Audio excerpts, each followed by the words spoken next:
The Department of International Relations places its Chief of State Protocol, Bruce Khuluwane, on compulsory leave. And the FBI in the United States charges 3 additional suspects in the Boston Marathon case. I'm Richard Brooks. The Department of International Relations has placed its Chief of State Protocol, Bruce Khuluwane, on compulsory leave. This after an Airbus carrying wedding guests of the Gupta family landed at the Waterkloof Air Force Base in Pretoria on Tuesday.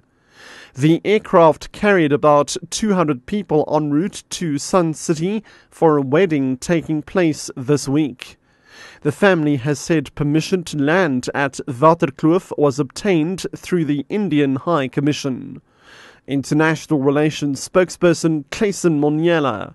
The Minister of International Relations and Cooperation has taken a decision to place the Chief of State Protocol, Ambassador Bruce Khuluwane, on compulsory leave with immediate effect to allow the department to get to the bottom of this matter, and he has been duly informed. The internal investigation is to start with immediate effect with other state organs. We also want to state categorically clear that no executive authority was granted either by the Department of International Relations or Presidency for this civilian aircraft to land at Waterkloof Air Base.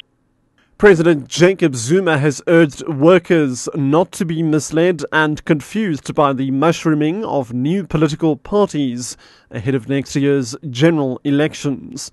Zuma was addressing the May Day rally in Kimberley yesterday. Recently, academic Dr. Mampela Rampele has been crisscrossing the country wooing support for her party ahead of the 2014 elections. On the other hand, some disgruntled MK members have formed a political party called South Africa First. President Zuma elaborates. Workers in particular should be worried to these people who form organizations. They do so because they have the means. Some say we are forming these parties in order to participate in the coming elections. What are they going to provide? What will be people voting for? Because they are not telling us what is it that is better than the policies that we have voted for. We are going to meet them during the elections. We are ready for them. Elections are not what you think and wish. It's a reality. Because people must see what is it that they are voting for. 2 children have been killed and at least 22 others were left homeless in various shack fires in the Cape Peninsula since Tuesday. Disaster Risk Management spokesperson Wilfred Solomons Johannes says in Philippi on the Cape Flats, a little boy and a girl died after they suffered severe burn wounds when a fire destroyed 3 dwellings. 9 people were left homeless. And in Delft, it's alleged that a man had set a dwelling alight following an argument with a family member. 4 people were left homeless. The police are investigating a case of arson. In Kalk Bay in the Cape Peninsula, one structure was destroyed by a fire that spread to an adjoining house. Children were treated for smoke inhalation. Yesterday, 4 shacks were destroyed, leaving 8 people homeless. Disaster management is assisting the affected victims.